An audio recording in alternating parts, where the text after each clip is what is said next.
ಏನಾಗಿತ್ತಪ್ಪ? ಶುಭ ಸಂಜೆ.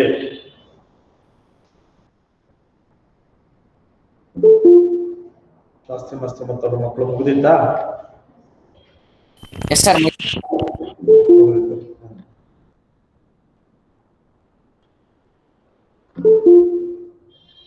ಪದ್ಯ ಎಷ್ಟಾಗಿದೆ? 2 ಸರ್.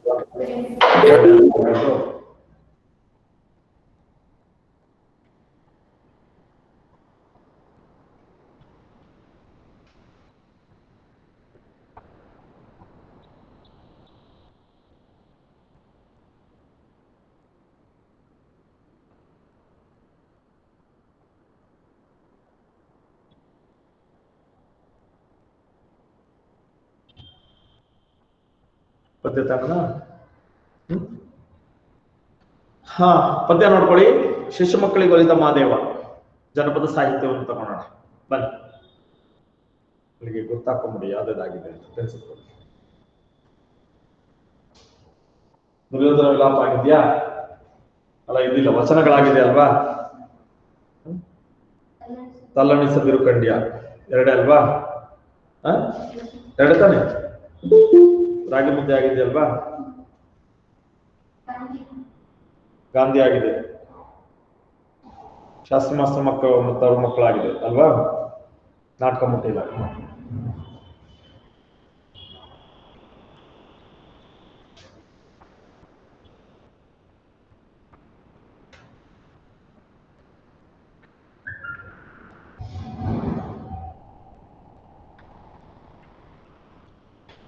ಕನ್ನಡ ಸಾಹಿತ್ಯ ಲೋಕದಲ್ಲಿ ಜನಪದಕ್ಕೆ ತನ್ನದೇ ಆದಂತಹ ಒಂದು ವಿಶಿಷ್ಟತಮವಾದ ಶಕ್ತಿ ಇರೋದನ್ನು ನಾವು ಗಮನಿಸ್ತೇವೆ.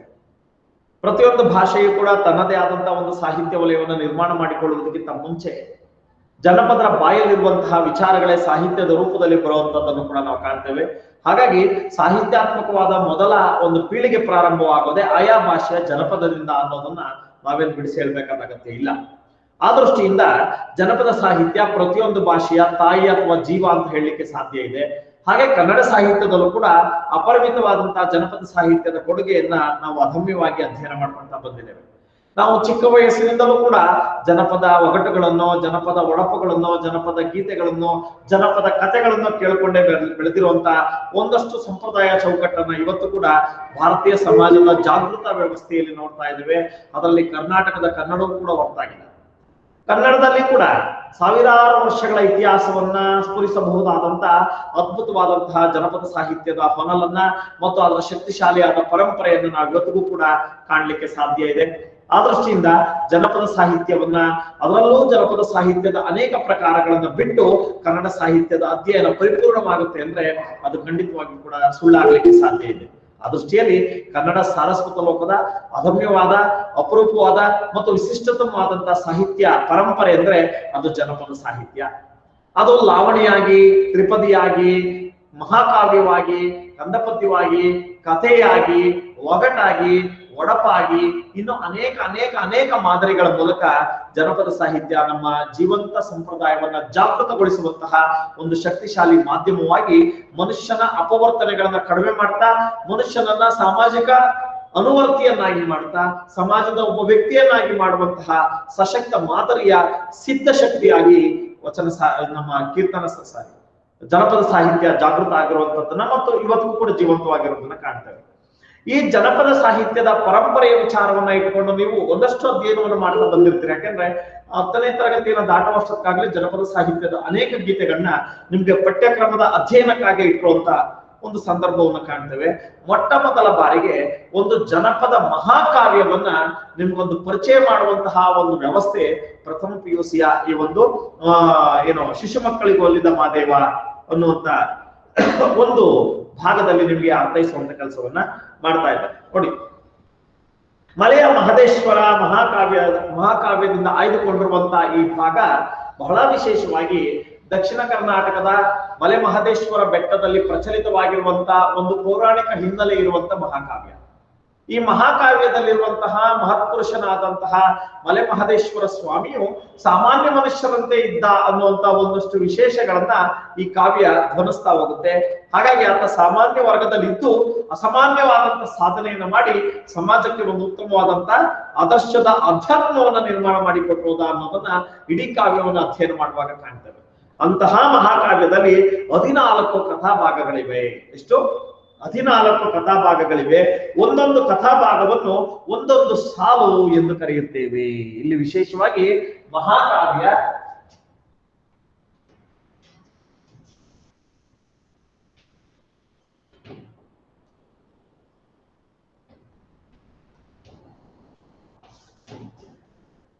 ಜನಪದ ಮಹಾಕಾವ್ಯ ಆಗಿರುವಂತ ಮಲೆ ಮಹದೇಶ್ವರ ಕಾವ್ಯ.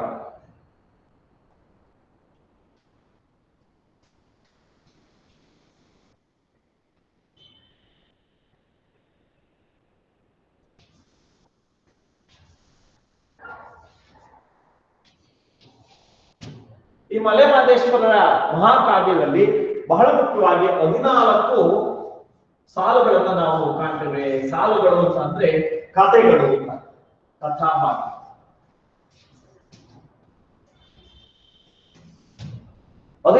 ಕಥಾಭಾಗಗಳಿದ್ದಾವೆ. ಒಂದೊಂದು ಕಥಾಭಾಗವನ್ನ ನಾವು ಸಾಲು ಅಂತ ಕರಿತೀವಿ. ಸಾಲು ಅಂತ ಕರಿತೀವಿ. ಒಂದೊಂದು ಕಥೆಯನ್ನ ಒಂದೊಂದು ಸಾಲು ಅಂತ ಅಂತೀವಿ. ಹಾಗಾದ್ರೆ ಇಡೀ ಮಲೆ ಮಹದೇಶ್ವರ ಮಹಾಕಾವ್ಯದಲ್ಲಿ ಎಷ್ಟು ಸಾಲುಗಳಿದಾವೆ? 14. ನಾವಿಲ್ಲಿ ಸಾಲು ಅಂದ್ರೆ ಲೈನ್ ಅಂತ ಅನ್ಕೊಂತೇವೆ. ಆದ್ರೆ ವಾಸ್ತವದಲ್ಲಿ ಅಂದ್ರೆ ನಮ್ಮ ಸಾಹಿತ್ಯ ವಲಯದ ಜನಪದದಲ್ಲಿ ಸಾಲು ಅಂತಂದ್ರೆ ಏನು? ಕಥಾಭಾಗ. ಒಂದು ಕಥಾಭಾಗವನ್ನ ಒಂದು ಸಾಲು ಅಂತೀವಿ. ಇಂತ 14 ಭಾಗಗಳಿದಾವೆ ಅಂದ್ರೆ ಹಾಗಾದ್ರೆ ಮಹಾಕಾವ್ಯದಲ್ಲಿ ಎಷ್ಟು ಸಾಲಿದಾವೆ? 14 ಸಾಲುಗಳನ್ನು ಒಳಗೊಂಡಂತ ಒಂದು ಉದ್ಗ್ರಂಥ, ಒಂದು ದೊಡ್ಡ ಮಹಾಕಾವ್ಯವೇ ಮಲೆ ಮಹದೇಶ್ವರ ಮಹಾಸ್ವಾಮಿಯ ಮಹಾಕಾವ್ಯ. ನೋಡಿ, ಆ ಒಂದೊಂದು ಸಾಲಿನಲ್ಲಿ ಅನೇಕ ಭಾಗ ಮತ್ತು ಕವಲುಗಳಿದ್ದು ಅವನ್ನ ಕವಟ್ಲು ಎಂದು ಕರೆಯುತ್ತಾರೆ. ಈ ಒಂದು ಸಾಲಿನಲ್ಲಿ ಸುಮಾರು ಭಾಗಗಳಿವೆ.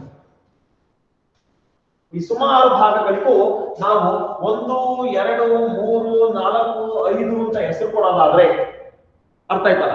ಇದನ್ನ ನಾವು ಕವಲುಗಳು ಅಂತ ಕರಿತೀವಿ. ಕವಲುಗಳು ಅಂತಂದ್ರೆ ಒಂದು ಕಥೆಯಲ್ಲಿ ಅನೇಕ ಉಪಕಥೆಗಳು ಬಂದು ಹೋಗ್ತವೆ. ಒಂದೇ ಕಥೆಯಲ್ಲಿ ಅನೇಕ ಉಪಕಥೆಗಳು ಬಂದು ಹೋಗ್ತವೆ. ಅಂತಹ ಅನೇಕ ಉಪಕಥೆಗಳ ಒಂದು ಮಾದರಿಯನ್ನ ಒಂದು ಸಾಲು ಅಂತೀವಿ. ಅನೇಕ ಸಾಲುಗಳ ಒಂದು ಚೌಕಟ್ಟನ್ನ ಒಂದು ಮಹಾಕಾವ್ಯ ಅಂತೀವಿ. ಅರ್ಥ ಆಯ್ತಲ್ಲ? ಅರ್ಥ ಆಯ್ತಲ್ಲ ಹೇಳ್ತಿರೋದು? ಈ ಸಾಲುಗಳಲ್ಲಿ ಬರುವಂತಹ ಈ ಕವಲುಗಳನ್ನ ನಾವು ಆಡು ಭಾಷೆಯಲ್ಲಿ ಏನು ಅಂತ ಕರಿತೀವಿ? ಕವಟ್ಲು ಅಂತ ಕರಿತೀವಿ. ಅರ್ಥ ಆಯ್ತಲ್ಲ? ಕವಟ್ಲು ಅಂತಂದ್ರೆ ಅವರ ಭಾಷೆಯಲ್ಲಿ ಕವಲುಗಳು. ಅರ್ಥ ಆಗ್ತಿದ್ಯಾ?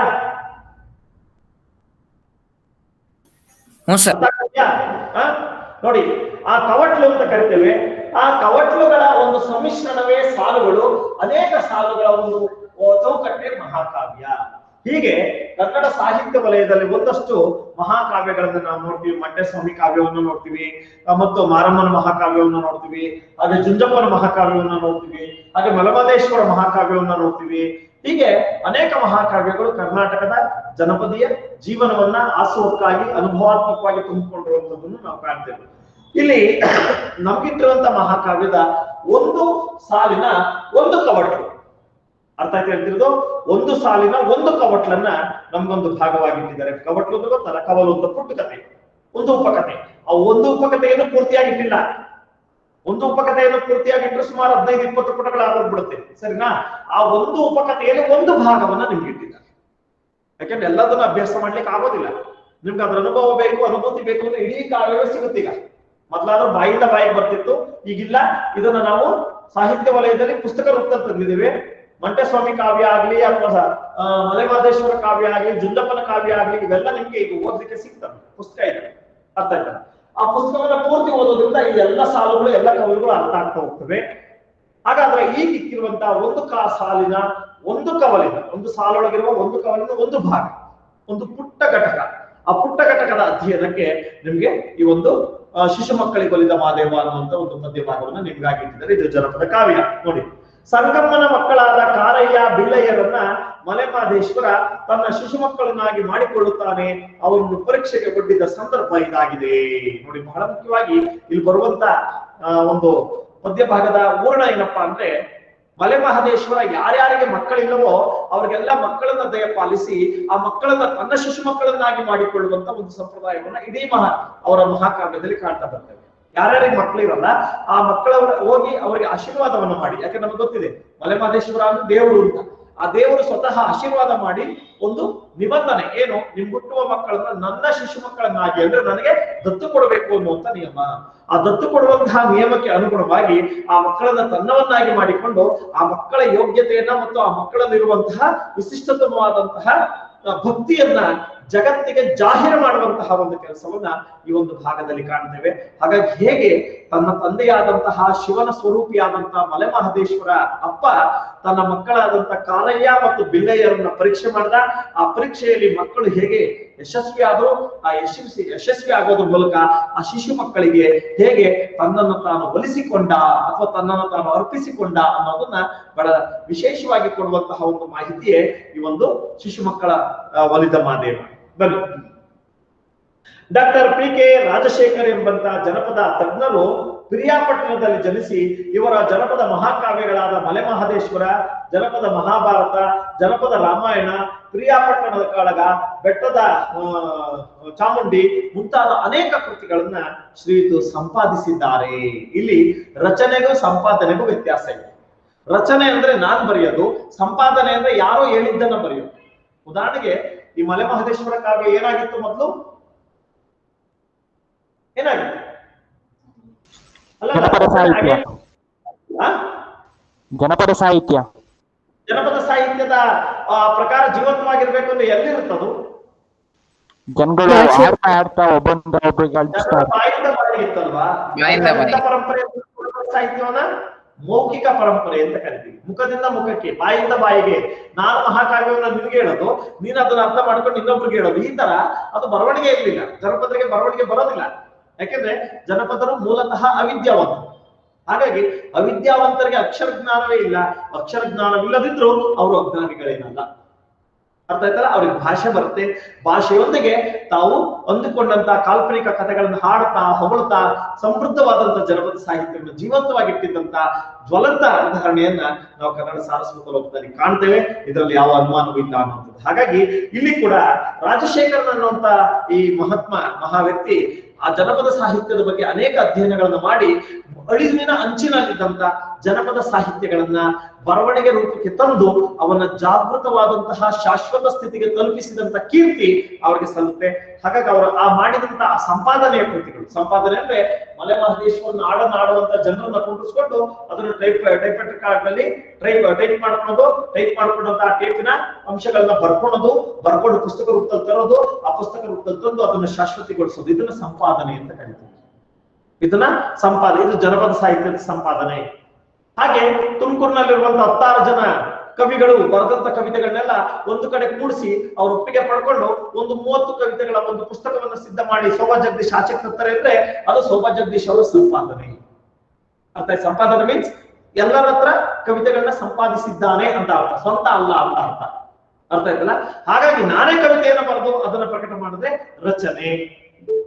ಅರ್ಥ ಆಯ್ತಲ್ಲ? ಹಾಗಾಗಿ ಇಲ್ಲಿ ನೋಡಿ, ಜನಪದ ಮಹಾಭಾರತ ಎಲ್ಲಿದೆ? ಜನಪದರ ಬಾಯಲ್ಲಿದೆ. ಅದನ್ನ ಅವರು ಶೇಖರಣೆ ಮಾಡಿ ಆ ವಿಚಾರಗಳನ್ನೆಲ್ಲ ಕ್ರೋಢೀಕರಿಸಿ ಅದನ್ನ ಪುಸ್ತಕ ರೂಪದಲ್ಲಿ ತಂದ್ರು.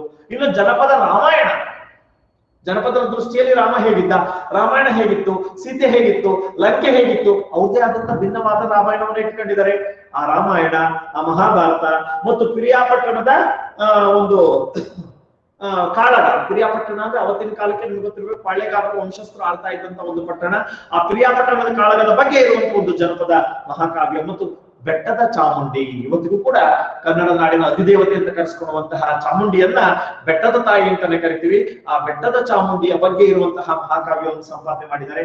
ಹಾಗೆ ಮಲೆಮಹದೇಶ್ವರ ಮಹಾಕಾವ್ಯವನ್ನು ಕೂಡ ಇವರು ಜಗತ್ತಿಗೆ ಪರಿಚಯಿಸಿದಂತ ವ್ಯಕ್ತಿಯಾಗಿದ್ದಾರೆ. ಹೀಗೆ ಅನೇಕ ಕೃತಿಗಳನ್ನ ಸಂಪಾದಿಸಿ ಕನ್ನಡ ಸಾಹಿತ್ಯ ವಲಯಕ್ಕೆ ಒಂದು ಶ್ರೀಮಂತಿಕೆಯನ್ನು ತಂದುಕೊಟ್ಟಂತಹ ವ್ಯಕ್ತಿ ಅಂದ್ರೆ ರಾಜಶೇಖರನ್ ಅಂತ. ಆ ರಾಜಶೇಖರ್ ಅವ್ರನ್ನ ನಾವು ಸ್ಮರಿಸ್ತಾ ಜನಪದ ಸಾಹಿತ್ಯದ ಅಮೂಲಾಗ್ರವಾದಂತಹ ಒಂದು ಶಕ್ತಿಯುತವಾದಂತಹ ಬರಹಗಳಲ್ಲಿ ಒಂದಾದಂತಹ ಮಲೆಮಹದೇಶ್ವರ ಮಹಾಕಾವ್ಯದ ಸಾಲುಗಳ 14 ಸಾಲುಗಳಲ್ಲಿ ಬರುವಂತ ಆ ಮಹಾಕಾವ್ಯದ ಒಂದು ಸಾಲಿನ ಒಂದು ಕವಟ್ಲಿನ ಒಂದು ಭಾಗವನ್ನು ಅಧ್ಯಯನ ಮಾಡೋಣ.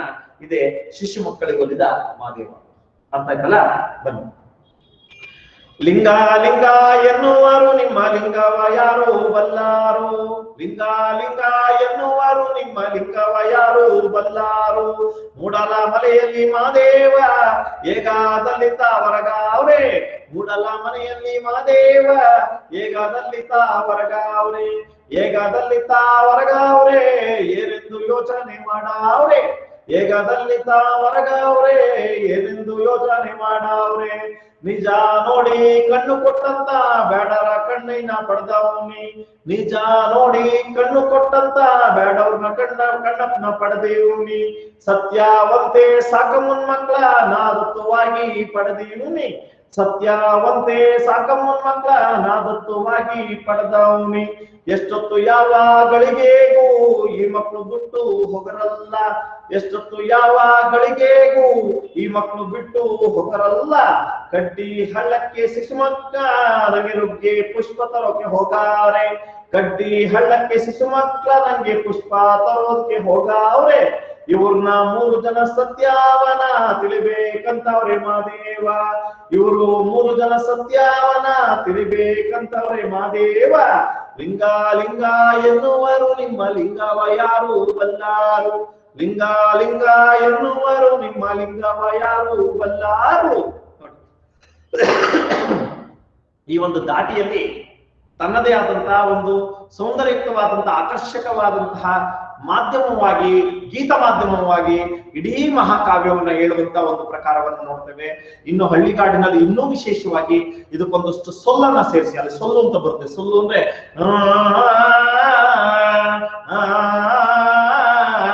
ಲಿಂಗ ಲಿಂಗ ಎನ್ನುವರು ನಿಮ್ಮ ಲಿಂಗ ಯಾರು ಅಲ್ಲಾರು. ಈ ತರ ಸೊಲ್ಲುಗಳನ್ನು ಸೇರಿಸಿ ಹಳ್ಳಿ ಭಾಷೆಯಲ್ಲಿ ಆಡುವಂತ ಪ್ರಯೋಗವನ್ನು ಕೂಡ ನಾವು ನೋಡ್ತೇವೆ. ಬನ್ನಿ. ಹಾಗಾಗಿ ಇಲ್ಲಿ ಲಿಂಗ ಲಿಂಗ ಎನ್ನುವರು ನಿಮ್ಮ ಲಿಂಗವ ಯಾರು ಬಲ್ಲಾರು. ಇಲ್ಲಿ ಲಿಂಗ ಲಿಂಗ ಅಂದ್ರೆ ಮತ್ತೇನು ಅಲ್ಲ, ಈ ಮಲೆಮಹದೇಶ್ವರನನ್ನ ಈಶ್ವರ ಲಿಂಗ ಅಂತ ಕರಿತೇವೆ. ಹಾಗಾಗಿ ಎಲ್ಲರೂ ದೇವರೇ ದೇವರೇ ದೇವರೇ ಅಂತ ಅಂತಾರಲ್ಲಪ್ಪ. ಮಲೆಮಹದೇಶ್ವರ ಸ್ವಾಮಿ ನಿನ್ನ ಲಿಂಗ ಅಂತಾರೆ, ನಿನ್ನ ಲಿಂಗ ಅಂತಾರೆ. ಆ ಲಿಂಗವನ್ನ ಯಾರು ಬಲ್ಲರು ಅಂದ್ರೆ ನಿನ್ನ ಮಹಿಮೆಯನ್ನ, ಮಹಾಪರಮಾತ್ಮನಾದ ಶಿವಸ್ವರೂಪಿಯಾದ ನಿನ್ನನ್ನ ಯಾರು ಅರ್ಥ ಮಾಡಿಕೊಳ್ಳಲು ಸಾಧ್ಯ? ಹಾಗೂ ಭಗವತ್ ಸ್ವರೂಪಿಯಾದಂತಹ ಈ ಮಲೆಮಹದೇಶ್ವರ ಏಳು ಬೆಟ್ಟಗಳ ಒಡೆಯನಾದಂತಹ ನಿನ್ನನ್ನ ಯಾರು ಅರ್ಥ ಮಾಡ್ಕೊಳ್ಳಿಕ್ಕೆ ಸಾಧ್ಯ? ಹಾಗಾಗಿ ನಿನ್ನಂತಹ ಮಹಾಮಹಿಮನಾದಂತಹ ಲಿಂಗ ಸ್ವರೂಪಿಯಾದಂತಹ ನಿನ್ನನ್ನ ಲಿಂಗ ಲಿಂಗ ಅಂತಾರಲ್ಲ.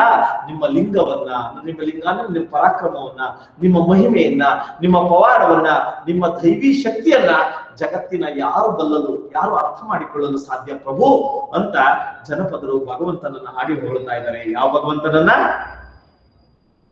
ಯಾರನ್ನ?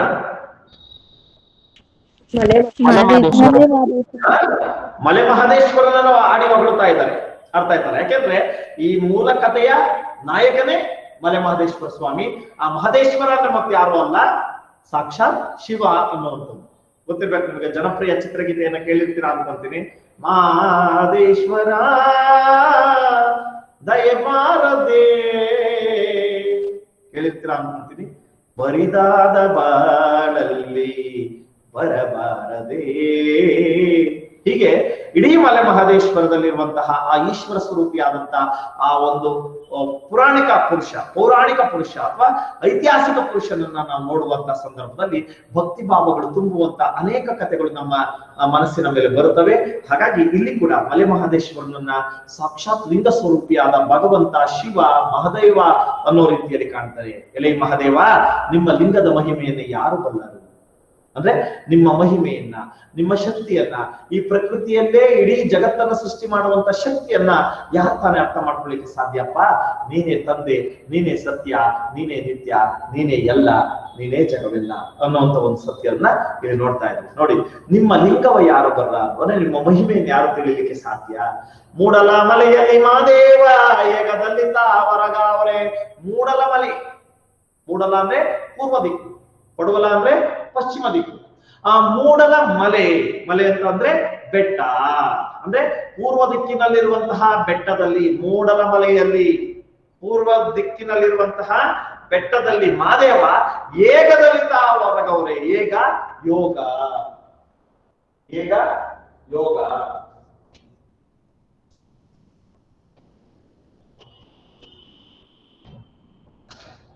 ಏಗದಲ್ಲಿ ಹೊರಗವ್ರೆ, ಯೋಗದಲ್ಲಿ ಹೊರಗಿದ್ದಾರೆ. ಯೋಗ ಅಂತಂದ್ರೆ ಆನಂದದಲ್ಲಿ, ಉಲ್ಲಾಸದಲ್ಲಿ.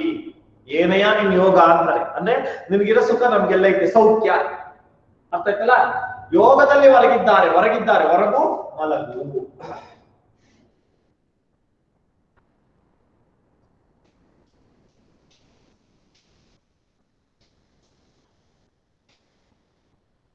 ಯೋಗದಲ್ಲಿ ಹೊರಗು, ಹೊರಗು ಮಲಗು ಅಂತ. ಯೋಗದಲ್ಲಿ ತಾ ಹೊರಗವ್ರೆ, ಹೊರಗವ್ರೆ ಮಲಗಿದ್ದಾರೆ. ಏಗದಲ್ಲಿ ತಾ ಹೊರಗವ್ರೆ, ಇಂಥ ಆನಂದದಲ್ಲಿ ಹೊರಗಿದ್ದಾರೆ, ಮಲಗಿದ್ದಾರೆ. ಮಲಗಿರುವ ಅವರು ಏನೆಂದು ಯೋಚನೆ ಮಾಡವ್ರೆ. ಅವರು ಮನುಷ್ಯನಿಗೆ ನಾವು ಹೊರಗಿರುವಾಗ ಅಥವಾ ಸಮಾಧಾನವಾಗಿರುವಾಗ, ನಿದ್ದೆಗಣ್ಣಲ್ಲಿರುವಾಗ, ಒಬ್ಬನೇ ಇರುವಾಗ, ಏಕಾಂತದಲ್ಲಿದ್ದಾಗ ಅನೇಕ ಯೋಚನೆಗಳು ಬರ್ಲಿಕ್ಕೆ ಶುರುವಾಗ್ತವೆ, ಅನೇಕ ಯೋಚನೆಗಳು ಬರ್ಲಿಕ್ಕೆ ಶುರುವಾಗ್ತವೆ. ಹಾಗೆ ಯೋಗದಲ್ಲಿ ಮಲಗಿರುವಂತಹ ಸಾಕ್ಷಾತ್ ಮಲೆ ಮಹದೇಶ್ವರರು ಏನೆಂದು ಯೋಚನೆ ಮಾಡವ್ರೆ.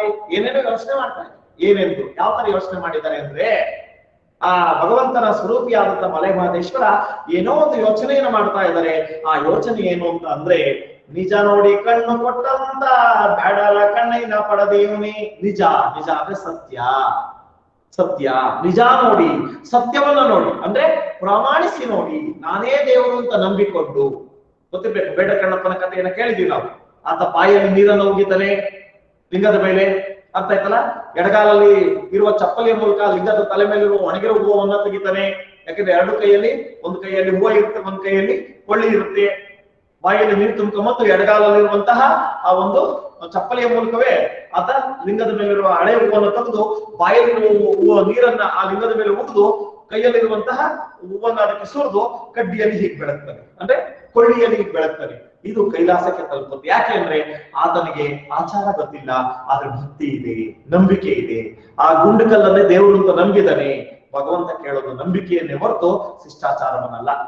ದೇವರನ್ನ ಹೆಗಲ ಮೇಲೆ ತುಂಬಿಕೊಡಿಸಿ ಅಂತ ಯಾರು ಹೇಳೋದಿಲ್ಲ, ದೇವರನ್ನ ಹೃದಯದಲ್ಲಿ ತುಂಬಿಕೊಳ್ಳಿ ಅಂತಾನೆ ಎಲ್ಲರೂ ಹೇಳುವಂಥದ್ದು. ಹಾಗಾಗಿ ಅಧ್ಯಾತ್ಮ ಅನ್ನುವಂಥದ್ದು ದೇವಾಲಯದ ಗರ್ಭಗುಡಿಗೆ ಸೀಮಿತವಾಗಬಾರ್ದು, ಹೃದಯದ ಅಂತರಂಗವನ್ನು ಬಡಿದೆಬ್ಬಿಸುವಂತ ಆಲೋಚನೆ ಆಗ್ಬೇಕು ಅನ್ನುವಂಥದ್ದು. ಆಗ ಮಾತ್ರ ಭಗವಂತ ಹೃದಯದಲ್ಲಿ ಶಾಶ್ವತವಾಗಿ ನೆಲೆಸ್ತಾನೆ.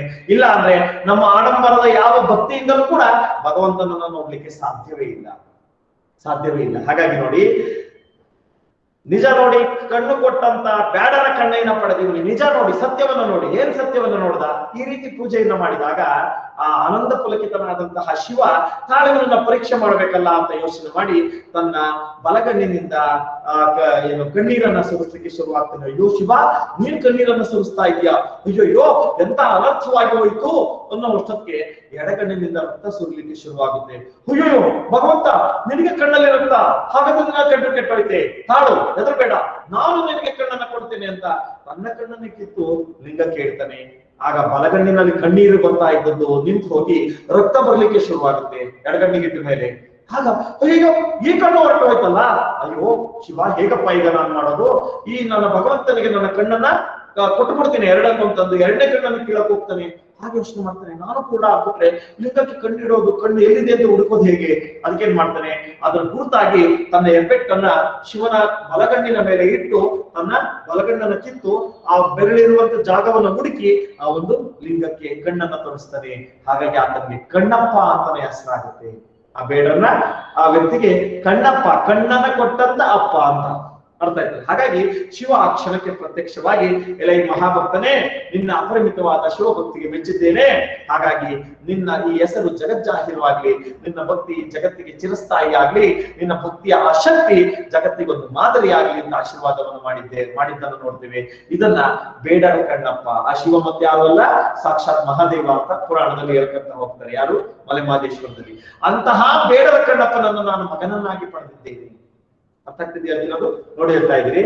ನಿಜ ನೋಡಿ ಕಣ್ಣು ಕೊಟ್ಟಂತ ಸತ್ಯವನ್ನ ನೋಡಿ. ಏನ್ ಸತ್ಯ? ನನಗೆ ಕಣ್ಣು ಹೋಯ್ತಲ್ಲ, ಕಣ್ಣು ರಕ್ತ ಬಂತಲ್ಲ ಅಂತ ಸತ್ಯವನ್ನ ಉಲ್ಲೇಖ ಮಾಡಿ ಮತ್ತು ನನ್ನ ಕಣ್ಣು ಹೋಗಿರೋದನ್ನ ಶಾಶ್ವತವಾಗಿ ಅರ್ಥ ಮಾಡಿಕೊಂಡಂತ ಆ ಭಕ್ತ ತನ್ನ ಕಣ್ಣನ್ನೇ ಕೊಟ್ಟಂತ ಆ ಬೇಡರ ಕಣ್ಣಯ್ಯನನ್ನ ಇವತ್ತು ನಾನು ಏನ್ ಮಾಡ್ಕೊಂಡಿದ್ದೀನಿ?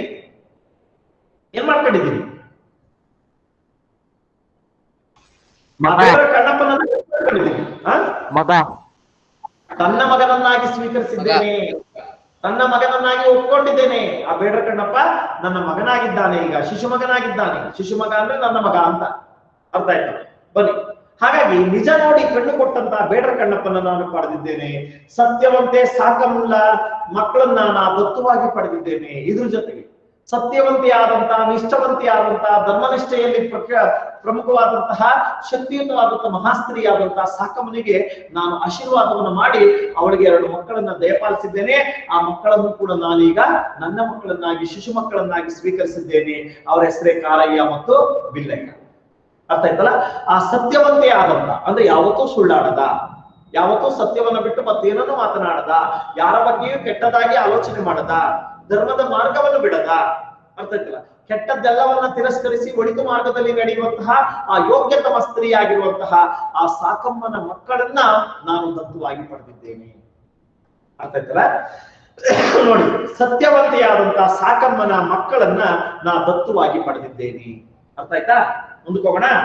ಎಷ್ಟು ಹೊತ್ತು ಗಳಿಗೆಯಲ್ಲೂ ಈ ಮಕ್ಕಳು ಬಿಟ್ಟು ಹೋಗರಲ್ಲ.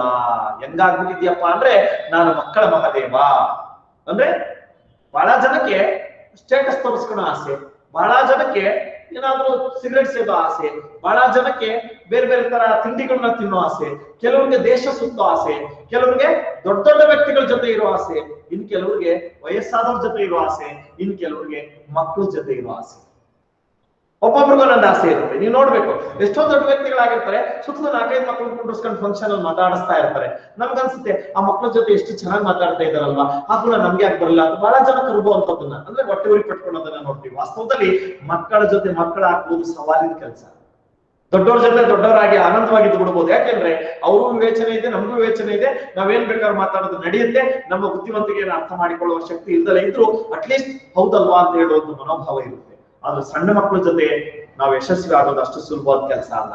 ಮಕ್ಕಳನ್ನ ಸಂಭಾಳಿಸುವುದು, ಸಂಭಾವಿಸುವುದು ಅಷ್ಟು ಸುಲಭ ಅಲ್ಲ. ಹಾಗಾಗಿ ಮಕ್ಕಳ ಮಹಾದೇವ, ನಾನು ಮಕ್ಕಳನ್ನ ಇಷ್ಟಪಡೋದು. ಅದ್ ಕೇಳೋದು, ಮಕ್ಕಳು ಯಾರಿಗೆ ಸಮಾನ? ದೇವರಿಗೆ ಸಮಾನ. ಯಾಕೆಂದ್ರೆ ದೇವರು ಮಕ್ಕಳನ್ನ ಯಾಕೆ ಇಷ್ಟಪಡ್ತಾನೆ ಅಂದ್ರೆ ನಾನು ಮತ್ತು ಮಕ್ಕಳು 2 ಒಂದೇ ಅಂತ ಹೇಳ್ತಾನೆ. ಯಾಕೆಂದ್ರೆ ದೇವರಿಗೂ ಕೆಟ್ಟದ್ ಮಾಡಕ್ ಬರಲ್ಲ, ಮಕ್ಕಳಿಗೂ ಕೆಟ್ಟದ್ ಮಾಡೋ ಯೋಚನೆ ಇರೋದಿಲ್ಲ, ಅವಕ್ಕೂ ಕೂಡ ಇರೋದಿಲ್ಲ. ಅರ್ಥ ಆಯ್ತಲ್ಲ? ಹಾಗಾಗಿ ಆ ಮಕ್ಕಳನ್ನ ನಾವು ದೇವರ ಸಮಾನ ಅಂತ ಕರಿತೇವೆ. ಹಾಗಾಗಿ ಅಂತ ಮಕ್ಕಳನ್ನ ಇಷ್ಟಪಡುವಂತಹ ದೇವರು ನಾನು, ಮಕ್ಕಳಿಗೆ ಒಲಿದ ಮಹಾದೇವ. ಹಾಗಾಗಿ ಆ ಸಾಕಮ್ಮನ ಮಕ್ಕಳನ್ನ ನಾನು ದತ್ತವಾಗಿ ಪಡೆದಿದ್ದೇನೆ. ಅರ್ಥ ಆಯ್ತಲ್ಲ? ಆ ಮಕ್ಕಳು ನಾನು ದತ್ತವಾಗಿ ಪಡೆಯೋದು ದೊಡ್ಡದಲ್ಲ. ಆ ಮಕ್ಕಳು ನನ್ನನ್ನ ಎಷ್ಟು ಪ್ರೀತಿಸ್ತವೆ ಅನ್ನೋದಾದ್ರೆ ನೋಡಿ, ಎಷ್ಟು ಹೊತ್ತು ಯಾವಾಗಳಿಗೆ, ಎಷ್ಟು ಹೊತ್ತು, ಅರ್ಧ ಹೊತ್ತಾಗ್ಲಿ, ಬೆಳಗಿನ ಜಾವ ಆಗ್ಲಿ, ಮಧ್ಯಾಹ್ನ ಆಗ್ಲಿ, ಬೆಳಿಗ್ಗೆ ಆಗ್ಲಿ, ಸಂಜೆ ಆಗ್ಲಿ, ಹೌದಲ್ವಾ, ಮುಂಜಾನೆ ಆಗ್ಲಿ, 24 ಗಂಟೆಯೂ ಕೂಡ ಅಪ್ಪ ಅಪ್ಪ ಅಪ್ಪಯ್ಯ ಅಪ್ಪಯ್ಯ ಅಂತ ನಾವು ತೊಡೆ ಮೇಲೆ ಬಂದು ಕುತ್ಕೊಂತವೆ. ಯೋಚನೆ ಮಾಡ್ಬೇಕು ನೀವು. ಸಾರ್ ಶಿವನ್ ತೊಡೆ ಮೇಲೆ ಮಕ್ಕಳೋಡ ಕುತ್ಕೊಳ್ಳೋಕ್ ಸಾಧ್ಯನಾ? ನಾನು ಇತ್ತಾನೆ ಹೇಳಿದೆ, ಜನಪದದಲ್ಲಿ ಎಲ್ಲವೂ ಸಾಧ್ಯ. ಅವರು ದೇವರನ್ನು ಕೂಡ ನಮ್ಮಂತೆ ನಿಮ್ಮಂತೆ ಓಡಾಡುವ ಮನುಷ್ಯನಂತೆ ಚಿತ್ರಿಸ್ತಾರೆ. ಶಿಶು ಮಕ್ಕಳ ಮಹಾದೇವ ಹೆಂಗಪ್ಪ ಅಂತಂದ್ರೆ ಎಲ್ಲ ಮಕ್ಕಳನ್ನು ತೊಡೆ ಮೇಲೆ ಇಟ್ಕೊಂಡು ಆನಂದವಾಗಿ ಜೀವನ ಮಾಡ್ತಾ ಇದ್ದಾನೆ ಅನ್ನೋ ಮಟ್ಟಕ್ಕಾನ ಯೋಚನೆ ಮಾಡ್ತಾರೆ. ಅರ್ಥ ಆಗ್ತಿದೆಯಾ? ಹಾಗೆ ಇಲ್ಲಿ ನೋಡಿ, ಸತ್ಯವಂತೆ ಸಾಕಮ್ಮನ ಮಕ್ಕಳನ್ನ ದತ್ತವಾಗಿ ಪಡೆದಿದ್ದೀನಿ. ಎಷ್ಟೊತ್ತು ಯಾವ ಗಳಿಗೆಯಲ್ಲೂ ಆ ಮಕ್ಕಳು ನನ್ನ ಬಿಟ್ಟು ಹೋಗಲಾರಬಹುದು. ಎಷ್ಟೊತ್ತೇ ಆಗ್ಲಿ, ಯಾವ ಗಳಿಗೆ ಆಗ್ಲಿ, ಏನೇ ಆಗ್ಲಿ, ಆ ಮಕ್ಕಳು ನನ್ನ ಬಿಟ್ಟು ಒಂದು ಹೆಜ್ಜೆ ಹೋಗುದಿಲ್ಲ. ಯಾಕೆಂದ್ರೆ ಅಪ್ಪ ಅಪ್ಪ ಅಪ್ಪಯ್ಯ ಅಪ್ಪಯ್ಯ ಅಂತ ನನ್ನ ಅಷ್ಟು ಹಚ್ಕೊಂಡ್ಬಿಟ್ಟಿದ್ದಾವೆ. ಆ ರೀತಿಯ ಮಕ್ಕಳು ನನಗೆ ಸಿಕ್ಕಿದವೆ. ಇದು ನನ್ನ ಸೌಭಾಗ್ಯ. ಕಣ್ಣನ್ನ ಕಿತ್ತಿಡುವಂತಹ ಕಣ್ಣಪ್ಪ, ಅಪ್ಪ ಅಪ್ಪ ಅಂತ ಎಮ್ಮಿಗೆ ಬಿಡುವಂತ ಕಾರಯ್ಯ ಮತ್ತು ಬಿಲ್ಲಯ್ಯ, ಇದಕ್ಕಿಂತ ಸೌಭಾಗ್ಯ ನನ್ಗೆ ಇನ್ನೇನ್ ಬೇಕು? ಯಾಕೆಂದ್ರೆ ನಾನು ಎಂತವನು? ಮಕ್ಕಳ ಮಹಾದೇವ. ನನ್ಗೆ ಯಾರಿರ್ಬೇಕು? ಮಕ್ಳಿರ್ಬೇಕು. ಅರ್ಥ ಆಯ್ತಾ? ಬನ್ನಿ, ಎಷ್ಟು ಹೊತ್ತು ಈ ಮಕ್ಕಳು ನನ್ನ ಬಿಟ್ಟು ಹೋಗಲ್ಲರು? ಕಡ್ಡಿ ಹಳ್ಳಕ್ಕೆ ಶಿಶು ಮಕ್ಕಳು ನನಗೆ ಪುಷ್ಪ ತರೋದಕ್ಕೆ ಹೋಗ್ಯಾರೆ. ಇದು ವಿಶೇಷ. ಹಾಗಾದ್ರೆ ಈಗಿಲ್ವಲ್ಲ ಸರ್ ಎಲ್ಲೋದ್ರು ಅಂತ ಅಂದ್ರೆ, ನಾನೇ ಅವ್ರಿಗೊಂದು ಕೆಲಸ ಒಪ್ಸಿದೀನಿ. ಏನು? ನನ್ನ ಪೂಜೆಗೆ ಪ್ರತಿನಿತ್ಯ ಅವರು ನನ್ನ ಪೂಜೆಗೆ ಕಡ್ಡಿ ಹಳ್ಳಕ್ಕೆ ಹೋಗಿ ನನಗೆ ಬೇಕಾಗುವ ಹೂವನ್ನ ಆಯ್ಕೆ ಮಾಡ್ಕೊಂಡು ಬರ್ತಾರೆ. ಕಡ್ಡಿ ಹಳ್ಳ ಅನ್ನೋದು ಅಲ್ಲಿ ಒಂದು ಮಲೆಮಹದೇಶ್ವರ ಬೆಟ್ಟದಲ್ಲಿರುವಂತ ತಪ್ಪಲಲ್ಲಿರುವಂತ ಒಂದು ಪ್ರದೇಶ. ಅಪಾರವಾದ ಹೂ ಬಿಡುವಂತ ಜಾಗ ಅದಾಗಿತ್ತು ಒಂದು ಕಾಲಕ್ಕೆ. ಹಾಗಾಗಿ ಅಂತ ಹೂ ಬಿಡುವ ಕಡ್ಡಿ ಹಳ್ಳಕ್ಕೆ, ಅಂದ್ರೆ ಎನಿ ಟೈಮ್ ನೀರು ಹರಿಯುವಂತ ಜಾಗ. ಹಳ್ಳ ಅಂದ್ರೆ ಗೊತ್ತಲ್ಲ, ನೀರು ಹರಿಯುವಂತ, ತೊರೆ ಹರಿಯುವಂತ, ಜರಿ ಹರಿಯುವಂತ, ನದಿ ಹರಿಯುವಂತ, ಕಪಿಲಾ ನದಿ ಹರಿಯುವಂತ ಜಾಗ ಅದು. ಹಾಗಾಗಿ ಅಂತ ಕಡ್ಡಿ ಹಳ್ಳಕ್ಕೆ ನನ್ನ ಶಿಶು ಮಕ್ಕಳಾದಂತಹ ಕಾರಯ್ಯ, ಬಿಲ್ಲಯ್ಯ, ಬೇಡರ, ಕಣ್ಣಯ್ಯ ಈ 3 ಜನ ಅಲ್ಲಿಗೆ ಹೋಗಿದ್ದಾರೆ. ಇಲ್ದಲೇ ಇದ್ರೆ ಅವರೆಲ್ಲ ಎಲ್ಲಿರ್ತಿದ್ರು? ನಾನು ತೊಡೆ ಮೇಲೆ ಕುತ್ಕೊಂಡ್ಬಿಡ್ತಾ ಇದ್ದೆ ಬಂದು. ಅರ್ಥ ಆಯ್ತಲ್ಲ? ಹಾಗಾಗಿ ಕಡ್ಡಿ ಹಳ್ಳಕ್ಕೆ ಶಿಶು ಮಕ್ಕ ಅಂದ್ರೆ ಮಕ್ಕಳು, ಮಕ್ಕಳು.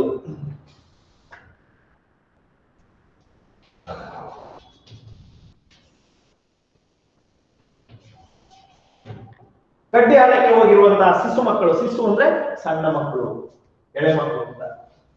ಶಿಶು, ಮಗು. ಶಿಶು ಅಂದ್ರೆ ಶಿಶು ಅಂತೀವಲ್ಲ, ಶಿಶು ಅಂದ್ರೇನು? ಮಕ್ಕಳು, ಮಗು ಅಂತ. ಅರ್ಥ ಆಯ್ತಲ್ಲ? ಆ ಶಿಶು ಮಕ್ಕಳು ನನಗೆ ಪುಷ್ಪ ತರೋದಕ್ಕೆ ಹೋಗವ್ರೆ, ನನಗೆ ಹೂವನ್ನ ತರಲಿಕ್ಕೆ ಹೋಗಿದ್ದಾರೆ. ಇವ್ರದ್ದು 3 ಜನರ ಸತ್ಯವನ್ನ ತಿಳಿಬೇಕೆಂದವ್ರೆ ಮಹಾದೇವರ. ಈ 3 ಜನರ ಸತ್ಯವನ್ನ ನಾನು ತಿಳ್ಕೋಬೇಕು, ಜಗತ್ತಿಗೆ ತಿಳಿಸ್ಬೇಕು.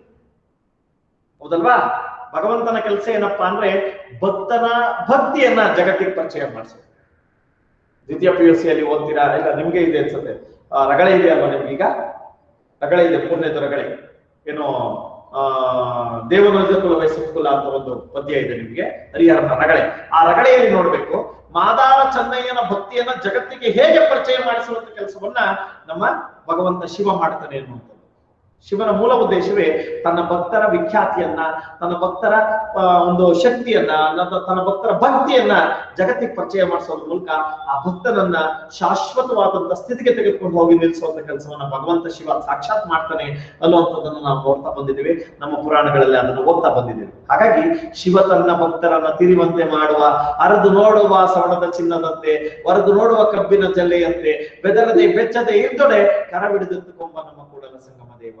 ಭಗವಂತ ನಮಗೆ ಕಷ್ಟ ಕೊಡ್ತಾನೆ ಯಾಕಪ್ಪ ಅಂದ್ರೆ ನಮ್ಗೆ ಮೋಕ್ಷ ಕೊಡ್ಲಿಕ್ಕೋಸ್ಕರ, ನಮ್ಗೆ ಯೋಗ್ಯತೆಯನ್ನ ಸಾಬೀತು ಮಾಡ್ಲಿಕ್ಕೋಸ್ಕರ, ಮತ್ತು ನಮ್ಮ ಶಕ್ತಿಯನ್ನ ಜಗತ್ತಿಗೆ ಪರಿಚಯ ಮಾಡಿಸ್ಲಿಕ್ಕೋಸ್ಕರ ಆತ ನಮ್ಮ ಮೇಲೆ ಅನೇಕ ಪರೀಕ್ಷೆಗಳನ್ನ ಬಿಡ್ತಾರಂತೆ.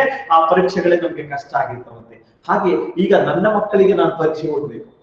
ಆ ಪರೀಕ್ಷೆಯನ್ನು ಒಡ್ಡಿ ನನ್ನ ಮಕ್ಕಳು ಹೇಗೆ ಅದನ್ನು ನಿಭಾಯಿಸ್ತಾರೆ ಮತ್ತು ಅವ್ರು ಎಷ್ಟು ಸತ್ಯವಂತರು ಅನ್ನೋದನ್ನ ಜಗತ್ತಿಗೆ ನಾನು ತೋರಿಸ್ಬೇಕು ಅಂತ ಆ ಒಂದು ಮಕ್ಕಳ ಮಹದೇವನಾದಂತಹ ಸಾಕ್ಷಾತ್ ಮಲೆಮಹದೇಶ್ವರ ಸ್ವಾಮಿ ನಿರ್ಧಾರ ಮಾಡ್ತಾ ಇದ್ದಾರೆ. ನೋಡಿ,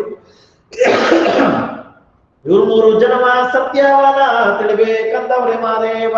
ಈ 3 ಜನರ ಸತ್ಯವನ್ನ ನಾನು ತಿಳ್ಕೋಬೇಕು, ನಾನು ಅರ್ಥ ಮಾಡ್ಕೋಬೇಕು. ಹೇಗೆ ಇವ್ರು ನನ್ನನ್ನ ಪ್ರೀತಿಸ್ತಾರೆ, ಎಷ್ಟು ಇವ್ರು ನನ್ನನ್ನ ಪ್ರೀತಿಸ್ತಾರೆ, ಮತ್ತು ಎಷ್ಟೆಲ್ಲ ಇವ್ರು ನನ್ನನ್ನ ನಂಬಿದ್ದಾರೆ, ಇದನ್ನ ನಾನು ಅರ್ಥ ಮಾಡ್ಕೋಬೇಕು ಮತ್ತು ಜಗತ್ತಿಗೆ ಅವ್ರನ್ನ ಪರಿಚಯ ಮಾಡಿಸ್ಬೇಕು ಅಂತ ಮಲೆಮಹದೇಶ್ವರ ಸ್ವಾಮಿ ನಿರ್ಧಾರ ಮಾಡಿ ಒಂದು ಹೊಸ ವ್ಯೂಹವನ್ನ ರಚನೆ ಮಾಡ್ತಾ ಇದ್ದಾರೆ. ಹೌದಾ ಸರ್? ಹಂಗಾದ್ರೆ ಏನ್ ಸರ್ ವ್ಯೂಹ? ನೋಡೋಣ ಬನ್ನಿ. ಮಾಯಾದ ಮಳೆಯ ಕರೆದು ನಾನು ಈ ಮಕ್ಕಳ ಸತ್ಯ ನೋಡಬೇಕು. ದೇವೇಂದ್ರ ಪತಿಯ ಬಡುಗನನ್ನ ಮುದ್ದು ಮಾದೇವರ ಬರದಾರೆ. ದೇವೇಂದ್ರ ಪತ್ನಿಯ ಬಡುಗನನ್ನ ಮುದ್ದು ಮಾದೇವ ಬರುವಾರೆ. ಹಳ್ಳ ಕೊಳ್ಳ ತುಂಬಿ ತುಳುಕಾವ ಮಾಯದ ಮಳೆಯ ಕಳುಗಪ್ಪ. ಹಳ್ಳ ಕೊಳ್ಳ ತುಂಬಿ ತುಳುಕಾವ ಮಾಯದ ಮಳೆಯ ಕಳುಗಪ್ಪ. ವಾಸುದೇವನ ಕೂಗಿದರು ನನ್ನ ಮಾಯಾಕಾರ ಮಾದೇವ. ವಾಸುದೇವನ ಕೂಗಿದರು ನನ್ನ ಮಾಯಾಕಾರ ಮಾದೇವ. ಜಗವೆಲ್ಲ ಬುಗುರಿ ತಿರುಗಾಂಗ ಸುಂಟರ ಗಾಳಿಯ ಕಳುಗಪ್ಪ. ಜಗವೆಲ್ಲ ಬುಗುರಿ ತಿರುಗಾಂಗ ಸುಂಟರ ಗಾಳಿಯ ಕಳುಗಪ್ಪ. 4 ಲೋಕಾನು ಏಕವಾಗಿ ನೀ ಬೀಸಬೇಕೆಂದ ಮಾದೇವ. ನಾಲ್ಕು ಲೋಕವನ್ನು ಏಕವಾಗಿ ನೀ ಬೀಸಬೇಕೆಂದ ಮಾದೇವ ಈ ಕೆಂಗಣ್ಣಯ್ಯನ ಮಾತಿಗೆ ನೀವೊಬ್ರು ಹೇಳಿರೋ ಏನ್ರಪ್ಪ ಈ ಕೆಂಗಣ್ಣಯ್ಯನ ಮಾತಿಗೆ ನೀವು ಉತ್ತರ ಹೇಳಿರೋ ಏನ್ರಪ್ಪ ಒಪ್ಪಿಕೊಂಡು ಮಾದೇವ ನೀ ಒಪ್ಪುವುದಂಗೆ ಮಾಡ್ತೀವಿ ಒಪ್ಪಿಕೊಂಡು ಮಾದೇವ ನೀ ಒಪ್ಪುವುದಂಗೆ ಮಾಡ್ತೀವಿ ಗುಡ್ಗ ಜಮ್ಮನ ಕರೆದವ್ರೆ ನೀ ಗುಡ್ಗ ಬೇಕಂತ ಅಂದವ್ರೆ ಗುಡ್ಗ ಜಮ್ಮನ ಕರೆದವ್ರೆ ನೀ ಗುಡ್ಗ ಬೇಕಂತ ಅಂದವ್ರೆ ನೀ ಮಗ ಬೊಮ್ಮರಾಯನ ಕಟ್ಕೊಂಡು ನೀ ಮಾಯದ ಸುಳ್ಳು ಕೊಡಬೇಕು ನೀ ಮಗ ಬೊಮ್ಮರಾಯನ ಕಟ್ಕೊಂಡು ನೀ ಮಾಯದ ಸುಳ್ಳು ಕೊಡಬೇಕು ಇಲ್ಲಿ ಪಿನ್ ನೋಡಿಸ್ಬಿಟ್ಟಿದ್ದೀನಿ ಸ್ವಲ್ಪ ಅದನ್ನು ಕೊಡಿ ಒಂದ್ ಸೆಕೆಂಡ್ ಕೊಡ್ತೀನಿ ಹಂಗೇನೆ ಅದೊಂದು ಸ್ವಲ್ಪ ನೀನ್ ನೋಡ್ಕೊ ಇದನ್ನ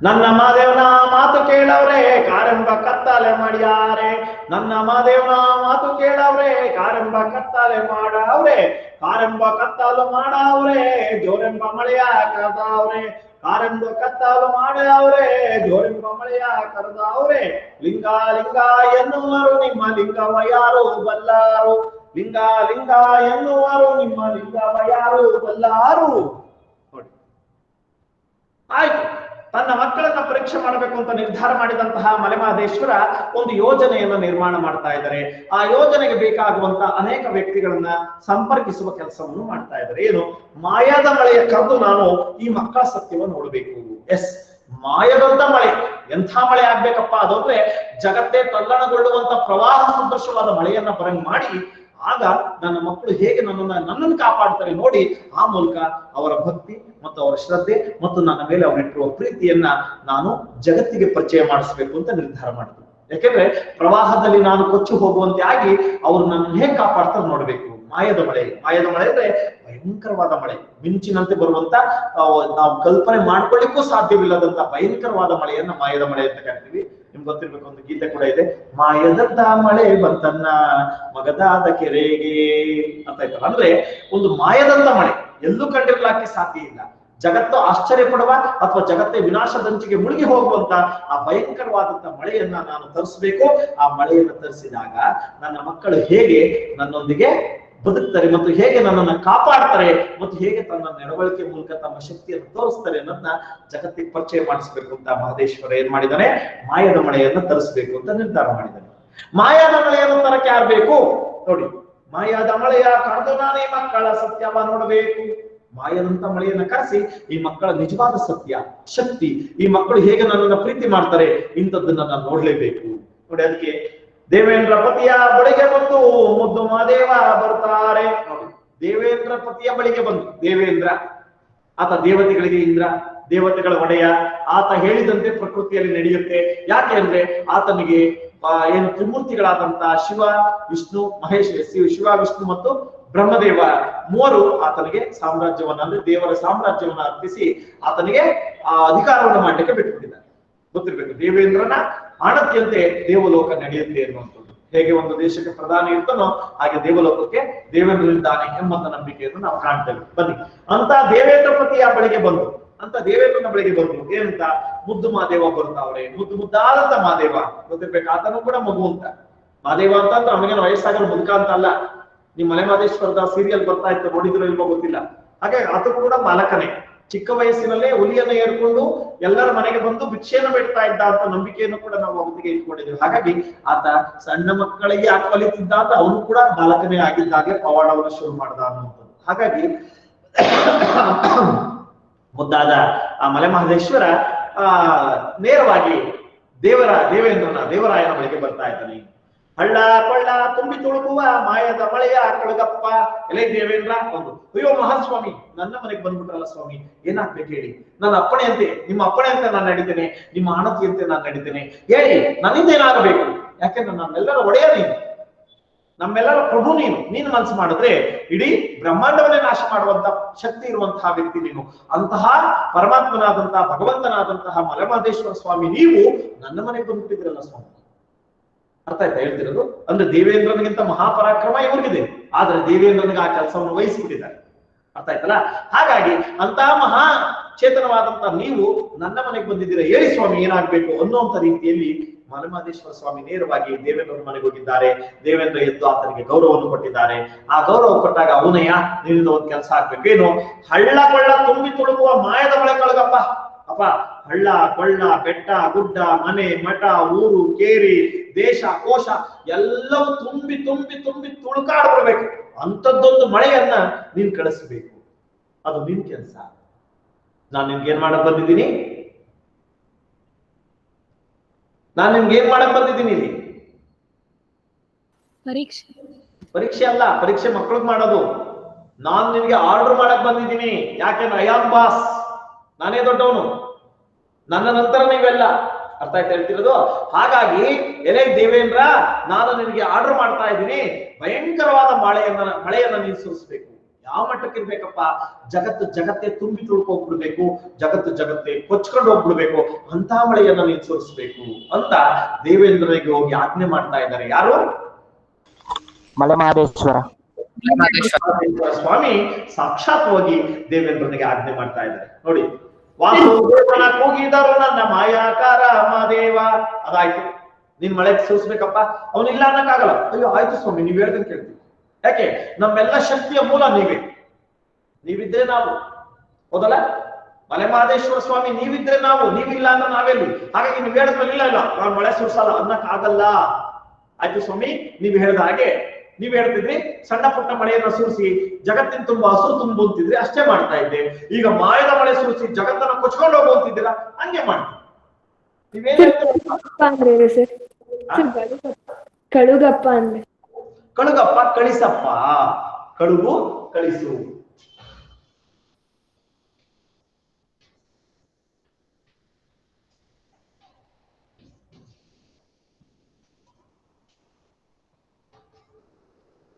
ಕಳುಗು ಕಳಿಸು ಕಳುಹಿಸು.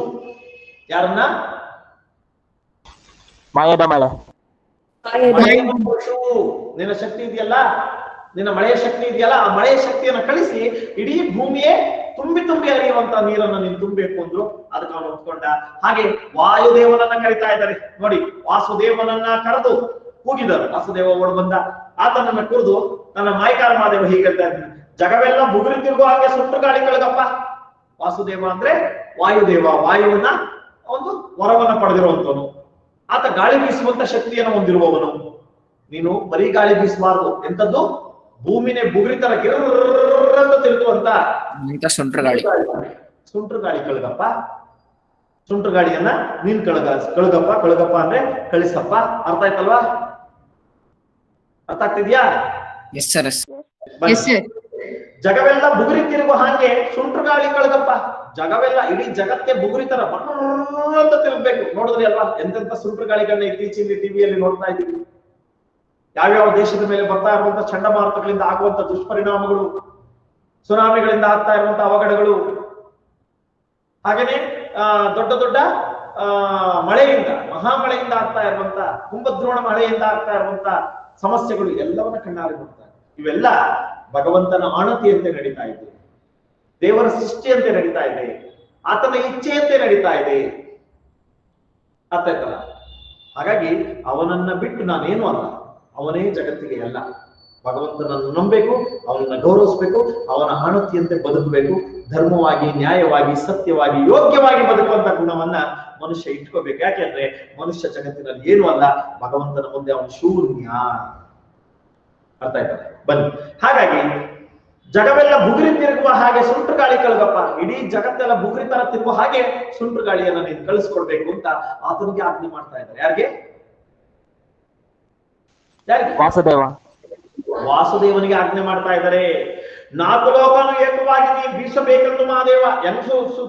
ಹೆಂಗೆ ನೀನು ಗಾಳಿಯನ್ನು ತರ್ಬೇಕಪ್ಪ ಅಂದ್ರೆ 4 ಲೋಕ ಇದೆಯಲ್ಲ ಸರ್. 4 ಲೋಕ ಅದ್ಯಾವುದು ಸರ್? ದೇವಲೋಕ, ಭೂಲೋಕ, ಪಾತಾಳ ಲೋಕ ಮತ್ತು ನರಕ. ನರಕ ನರಕ ಅರ್ಥ ಆಯ್ತಲ್ಲ? ದೇವಲೋಕ ಅಂದ್ರೆ ಸ್ವರ್ಗ, ನರಕ, ಭೂಲೋಕ, ಪಾತಾಳ ಲೋಕ. ಈ 4 ಲೋಕ. ಇನ್ನೂ ಧರ್ಮಗಳಲ್ಲಿ 14 ಲೋಕ ಅಂತ ಕರೀತಾರೆ. ಇನ್ನು ಬೇರೆ ಬೇರೆವೆಲ್ಲ ಸೇರಿಸಿ ನಾಗಲೋಕ, ಅರ್ಥ ಆಯ್ತಲ್ಲ? ಕಿನ್ನರ ಲೋಕ, ಸತ್ಯಲೋಕ, ವೈಕುಂಠ ಲೋಕ, ಕೈಲಾಸ ಲೋಕ, ಹೀಗೆ ಪ್ರತಿಯೊಂದಕ್ಕೂ ಒಂದೊಂದು ಅರ್ಥವನ್ನ ಕೊಡ್ತಾ ಹೋಗ್ತಾರೆ. ಅಷ್ಟೊಂದು ತಲೆ ಕೆಡಿಸ್ಕೊಳ್ಳೋದು ಬೇಡ. ಇಲ್ಲಿ 4 ಹೇಳಿದ್ದಾರೆ ಅಂದ್ರೆ ಸ್ವರ್ಗಲೋಕ, ನರಕಲೋಕ, ಮಧ್ಯಲೋಕ, ಭೂಮಿ, ಹೌದಲ್ಲ, ಪಾತಾಳ ಲೋಕ. ಈ 4 ಲೋಕನು ಏಕ ಆಗ್ಬಿಡ್ಬೇಕು. ಏಕ ಆಗ್ಬಿಡ್ಬೇಕು ಅಂದ್ರೆ ಏನು? ಒಂದಾಗ್ಬಿಡ್ಬೇಕು ಅಂತ ಅಂತ ಗಾಳಿ ಅಂತಹ ಸುಂಟ್ರು ಗಾಳಿ ಬೀಸ್ಬೇಕು. ಭೂಮಿಗೆ ಮಾತ್ರ ಅಲ್ಲ, ಭೂಮಿಗೆ ಮಾತ್ರ ಅಲ್ಲ, ದೇವಲೋಕ, ಸ್ವರ್ಗಲೋಕ, ನರಕಲೋಕ ಮತ್ತು ಭೂಮಿ ಲೋಕ ಎಲ್ಲವೂ ಕೂಡ ಒಂದಾಗ್ಬಿಡ್ಬೇಕು. ಆ ಮಟ್ಟಕ್ಕೆ ಗಾಳಿ ಬೀಸು ಅಂದ್ರೆ ಅಂಥ ಭಯಂಕರವಾದ ಗಾಳಿಯಿಂದ ಇಡೀ ಬ್ರಹ್ಮಾಂಡವೇ ಅಲ್ಲೋಲಕಲ್ಲೋಲಾಗ್ಬೇಕು. ಹಾಗೆಯೇ 4 ಲೋಕ ಏಕವಾಗುವಂತ ಗಾಳಿ ಬೀಸು. ಏಕ ಅಂದ್ರೆ ಒಂದು, ಗೊತ್ತಲ್ಲ? ಏಕ ಅಂದ್ರೆ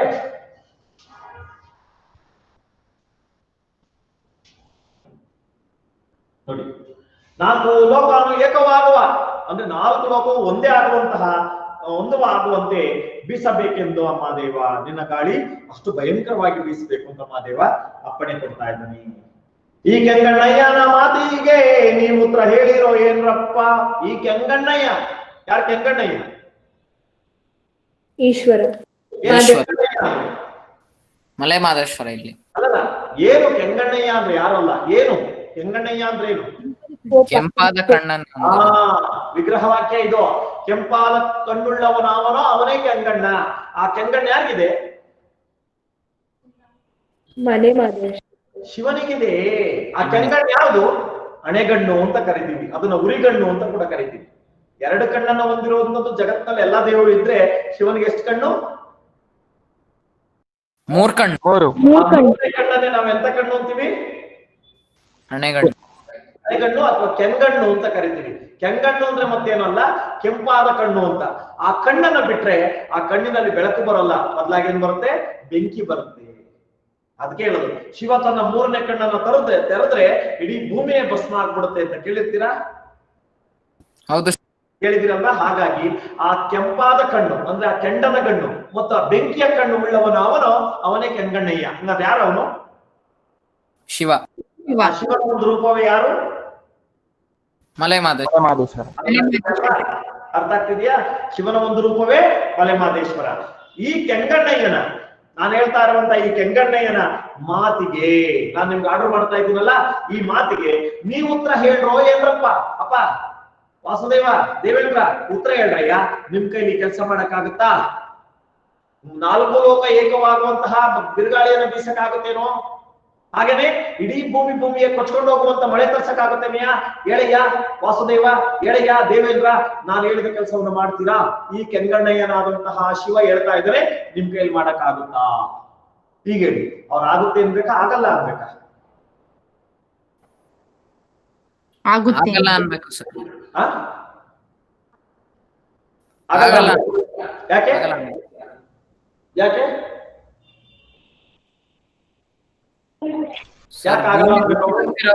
ಅವರೇ ಅದನ್ನ ಹಾಳು ಮಾಡಕ್ ಅವ್ರು ಇಷ್ಟಪಡಲ್ವಾ ಸರ್? ಏನ್ ಗೊತ್ತಾ, ನನ್ನ ತೋಟವನ್ನ ನಾನು ಕಡ್ದಾಕಕ್ಕೆ ಯಾರ ಅಪ್ಪಣೆನೂ ಪಡಿಬೇಕಾದ ಅಗತ್ಯ ಇಲ್ಲ ಅಲ್ವಾ?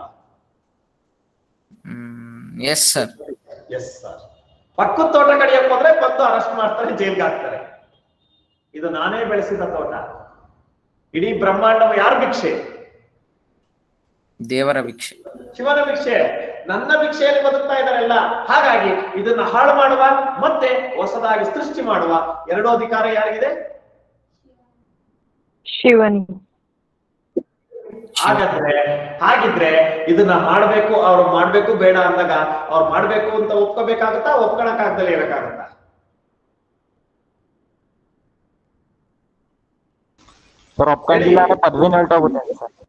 ಅಲ್ಲ, ಒಪ್ಕೊಳ್ಳಿಲ್ಲ ಅಂದ್ರೆ ಪದವಿ ಅನ್ನೋದಕ್ಕಿಂತ ಹೆಚ್ಚಾಗಿ ಅವರ ಪೂರ್ತಿ ಜವಾಬ್ದಾರಿಯು ಕೂಡ ಶಿವಂದೇ ಆಗಿರುವಾಗ, ಯಾರ್ದು? ಬ್ರಹ್ಮಾಂಡದ ರಕ್ಷಣೆ ಮತ್ತು ನಾಶ ಜೊತೆಗೆ ಆ ದೇವತೆಗಳ ಅಳಿವು ಉಳಿವು ಎಲ್ಲವೂ ಶಿವನ ಕೈಲೇ ಇರೋದ್ರಿಂದ ಶಿವನನ್ನ ವಿರೋಧಿಸುವಂತಹ ಧೈರ್ಯ ಯಾರಿಗೂ ಇಲ್ಲ. ಅರ್ಥ ಆಗ್ತಿದ್ಯಾ? ಹಾಗಾಗಿ ಇವಾಗ ಅವ್ರು ಒಪ್ಕೋಬೇಕಾ ಬೇಡವಾ? ಒಪ್ಕೊಳ್ಳೇಬೇಕು. ಒಪ್ಕೋಬೇಕು ಅನ್ನೋದಕ್ಕಿಂತ ಯಾಕೆ ಬೇರೆ ದಾರಿ ಇಲ್ಲ. ನೋವೇ ಚಾನ್ಸೇ ಇಲ್ಲ ಬೇರೆ ದಾರಿ. ಯಾಕೆಂದ್ರೆ ಅಲ್ಲಿ ಶಿವನ ಹೊರತಾಗಿ ಮತ್ತಾರು ಸುಪ್ರೀಂ ಇಲ್ಲ. ಹಾಗಾಗಿ ಶಿವ ಹೇಳಿದ ಆಣತಿಯನ್ನ ಒಪ್ಪಿಕೊಳ್ಳದೆ ದೇವೇಂದ್ರನ್ಗಾಗ್ಲಿ ವಾಸುದೇವನ್ಗಾಗ್ಲಿ ಬೇರೆ ದಾರಿ ಇಲ್ಲ. ಹಾಗಾಗಿ ನೋಡಿ, ನೀವ್ ಉತ್ತರ ಹೇಳ್ರೋ ನಾ ಏನ್ರಪ್ಪ ನಮ್ಗೆ ಉತ್ತರ ಹೇಳ್ರಿ ಇದ್ದಾಗ ಒಪ್ಪಿಕೊಂಡು ಮಾದೇವ ಏನ್ ಮಾಡಿದ್ರು ಅವ್ರು? ಏನ್ ಮಾಡಿದ್ರು ಅವ್ರು? ಒಪ್ಕೊಂಡ್ರು. ಒಪ್ಪಿಕೊಂಡು ಮಹಾದೇವ ನೀ ಒಪ್ಪುದಂಗೆ ನಾವು ಮಾಡ್ತೇವೆ. ನೋಡಿ, ಒಪ್ಕೊಂಡಿದೀವಪ್ಪ ಮಹಾದೇವ, ನಿಮ್ಮನ್ನ ಇಲ್ಲ ಅನ್ನಕ್ಕಾಗುತ್ತಾ? ಅಥವಾ ನೀವ್ ಹೇಳಿದ್ದನ್ನ ನಾವು ಮಾಡಲ್ಲ ಅನ್ನಕ್ಕಾಗತ್ಯಾ? ಯಾಕೆಂದ್ರೆ ನಮ್ಮ ಪದವಿ, ಅಸ್ತಿತ್ವ, ಶಕ್ತಿ ಎಲ್ಲವೂ ಇರೋದು ನಿಮ್ಮಿಂದಲೇ. ನೀವ್ ಹೇಳ್ದಂಗೆ ಕೇಳ್ಕೊಂಡಿರ್ತೀವಿ. ಇಷ್ಟು ದಿನ ಬಂದು ಗಾಳಿ ಬೀಸಿ ಅಂದ್ರೆ ಗಾಳಿ ಬೀಸಿದ್ವಿ, ಇಷ್ಟು ದಿನ ಬಂದು ಮಳೆ ಸುರಿಸೋದು ಮಳೆ ಸುರಿಸಿದೀವಿ, ಈಗ ಪ್ರಳಯ ಸದೃಶವಾದ ಮಳೆ ಸುರಿಸುವಂತಿದ್ದೀರಾ, ಸುಂಟ್ರು ಗಾಳಿ ಬೀಸುವಂತಿದ್ದೀರಾ, ಅದನ್ನು ಮಾಡ್ತೀವಿ. ಯಾಕೆಂದ್ರೆ ನೀವ್ ಹೇಳಿದಂತೆ ಮಾಡುವುದೇ ನಮ್ಮ ಕೆಲಸ. ಹಾಗಾಗಿ ಒಪ್ಪಿಕೊಂಡು ಮಾದೇವ, ನಾವು ಒಪ್ಕೊಂಡಿದೀವಪ್ಪ, ನೀವ್ ಹೇಳ್ದಂಗೆ ನಾವು ಮಾಡ್ತೀವಿ. ಅರ್ಥ ಆಯ್ತಲ್ಲ? ನೀವು ಒಪ್ಪಿಕೊಂಡು ಮಾದೇವ ನೀವು ಒಪ್ಪುದಂಗೆನೆ ಮಾಡ್ತೀವಿ, ನೀವು ಒಪ್ಪುವಂಗೆ, ನೀವ್ ಹೆಂಗ ಒಪ್ಸಿದ್ದೀರಾ ಅದೇ ಕೆಲಸವನ್ನ ಮಾಡ್ತೀವಿ ಅಂತ ಅಲ್ಲಿದ್ದಂತ ಇಂದ್ರ ಮತ್ತು ಅಲ್ಲಿದ್ದಂತ ವಾಸುದೇವ ಒಪ್ಕೊಂಡಿದ್ದಾರೆ. ಹೌದಲ್ಲ? ಮುಂದಕ್ಕೆ ಗುಡುಗಾಜಮ್ಮನ ಕರೆದವ್ರೆ, ನೀ ಗುಡುಗ ಬೇಕಂದು ಅಂದವ್ರೆ. ಇನ್ನು ಗುಡುಗಾಜಮ್ಮ ಅಂದ್ರೆ ಗುಡುಗನ್ನ ತರುವಂತ ಗಾಜಮ್ಮ ಅಂತ, ಅಂದ್ರೆ ಗುಡುಗನ್ನ ತರುವ ತಾಯಿ ಅಂತ ಗುಡುಗಮ್ಮ ಅಂತ ಕರಿತೀವಿ. ಗುಡುಗಮ್ಮ ಸಿಡ್ಲಪ್ಪ ಅಂತ. ಅರ್ಥ ಆಯ್ತಲ್ಲ? ಆ ಗುಡುಗಾಜಮ್ಮನ ಕರೆದವ್ರೆ. ಎಲೆ ಗುಡುಗಾಜಮ್ಮ ಅಂತ ಥಟ್ಟನೆ ಪ್ರತ್ಯಕ್ಷ ಆದ್ಲು. ಮಹಾಪ್ರಭು ಅಪ್ಪಣೆ ಆಗ್ಲಿ, ಗುಡುಗ ಬೇಕು ಅಂದವ್ರೆ. ಏನ್ ಮಾಡ್ಬೇಕು ನೀವು? ಏನ್ ಮಾಡ್ಬೇಕು? ಗುಡುಗ್ಬೇಕು. ದಡ ದಡ ದಡ ಗುಡುಗಬೇಕು. ನೀನ್ ಗುಡುಗುವ ಶಬ್ದಕ್ಕೆ ಬ್ರಹ್ಮಾಂಡವೇ ನಡುಗಿ ಹೋಗ್ಬೇಕು. ಅರ್ಥ ಆಯ್ತಲ್ಲ? ಗೊತ್ತಿರ್ಬೇಕು ನಿಮ್ಗೆ. ಹತ್ತದಲ್ಲೇ ಗುಡುಗು ಜೋರಾಗಿ ಬಂದು ಸಿಡ್ಲು ಹೊಡಿತು ಅಂತ ಅಂದ್ರೆ ಮನೇಲಿ ಇರುವಂತ ನೀವೆಲ್ಲ ಏನ್ ಮಾಡ್ತೀರಾ?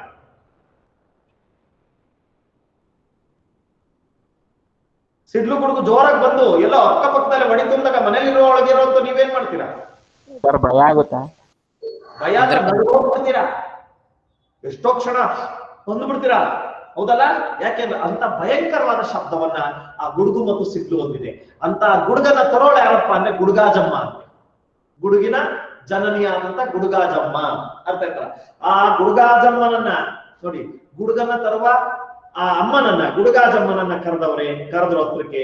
ಗುಡುಗಬೇಕು ಅಂದವ್ರೆ. ಅಮ್ಮ ನೀನ್ ಜೋರಾಗಿ ಗುಡುಗ್ಬೇಕು. ಯಾವ ಮಟ್ಟ ಗುಡುಗ್ಬೇಕು ಅಂದ್ರೆ ಬ್ರಹ್ಮಾಂಡವೇ ಅಲ್ಲೋಲ ಕಲ್ಲೋಲ ಆಗ್ಬಿಡ್ಬೇಕು. 29 ಕೋಟಿ ಜೀವರಾಶಿಗಳ ಹೃದಯದಲ್ಲಿ ಪ್ರಾಣವೇ ಆರಿ ಹೋಗುವಂತ ಭಯವನ್ನು ತಂದಿಡ್ಬೇಕು ನೀನು. ಆ ಮಟ್ಟಕ್ಕೆ ಗುಡುಗಬೇಕು. ಅಂತ ಗುಡುಗಿನ ಶಬ್ದ ಭಯಂಕರವಾಗಿರ್ಬೇಕು ಅಂತ ಗುಡುಗಾಜಮ್ಮನಿಗಂದವ್ರೆ. ನಿನ್ನ ಮಗ ಬೊಮ್ಮರಾಯನ ಕಟ್ಟಿಕೊಂಡು ಈ ಮಾಯದ ಸಿಳ್ಳು ಕೊಡಬೇಕು. ನಿನ್ನ ಮಗ ಇದನ್ನಲ್ಲ ಬೊಮ್ಮರಾಯ, ಆ ಬೊಮ್ಮರಾಯನನ್ನು ನಾನು ಸಿಡ್ಲಪ್ಪ ಅಂತ ಕರಿತೀವಿ. ಇವಳು ಗುಡುಗಾಜಮ್ಮ ಅಂದ್ರೆ ಆ ಮಗನಾದಂತವನು ಹುಟ್ಟೋನು ಯಾರು? ಸಿಡ್ಲಪ್ಪ ಅಂತ. ಸಿಡ್ಲಪ್ಪ ಅಂದ್ರೆ ಏನು? ಸಿಡಿಲು. ಆ ಗುಡುಗಾಜಮ್ಮನ ಮಗನಾದಂತ ಬೊಮ್ಮರಾಯ, ಆ ಬೊಮ್ಮರಾಯನನ್ನ ಸಿಡಿಲು ತರುವಂತಹ ವ್ಯಕ್ತಿಯನ್ನಾಗಿ, ಅಂದ್ರೆ ಸಿಡಿಲಪ್ಪನಾಗಿ, ಗುಡುಗಮ್ಮ ಸಿಡ್ಲಪ್ಪ ಅಂತ ನೋಡಿ. ಹಾಗಾಗಿ ನಿನ್ನ ಮಗ ಬೊಮ್ಮರಾಯ ಇದ್ದಾನಲ್ಲ, ಅವನು ಬೊಮ್ಮರಾಯನ ಕಟ್ಟಿಕೊಂಡು ಅವನ ಜೊತೆ. ನಿಮ್ಗೆ ಗೊತ್ತಿರ್ಬೇಕು, ಗುಡುಗು ಬಂದಿದ ತಕ್ಷಣ ಸಿಡ್ಲು ಬರುತ್ತೆ. ಎರಡೆರಡು ಮೋಡಗಳ ಡಿಕ್ಕಿಯಿಂದ ಗುಡುಗು ಶಬ್ದ ಬರುತ್ತೆ. ಆ ಡಿಕ್ಕಿಯಿಂದ ಉತ್ಪಾದನೆ ಆದಂತಹ ವಿದ್ಯುತ್ ಶಕ್ತಿಯ ಕಾಂತಿಯಿಂದ ಮಿಂಚು ಮತ್ತು ಗುಡುಗು ಸಿಡ್ಲು ಬರುತ್ತೆ. ಅರ್ಥ ಆಯ್ತಲ್ಲ? ಹಾಗಾಗಿ ಆ ಗುಡುಗಾಜಮ್ಮನನ್ನ ಕರೆದು ನೀನ್ ಗುಡುಗ್ಬೇಕು ಅಂದವ್ರೆ. ನಿನ್ನ ಮಗ ಬೊಮ್ಮರಾಯನನ್ನ ಕಟ್ಟಿಕೊಂಡು ಸಿಳ್ಳಾಕು. ಸಿಳ್ಳು ಅಂದ್ರೆ ಶಬ್ದ, ಸಿಳ್ಳು ಶಬ್ದ ಅಥವಾ ಸಿಡಿಲು, ಭಯಂಕರವಾದ ಸಿಡಿಲು.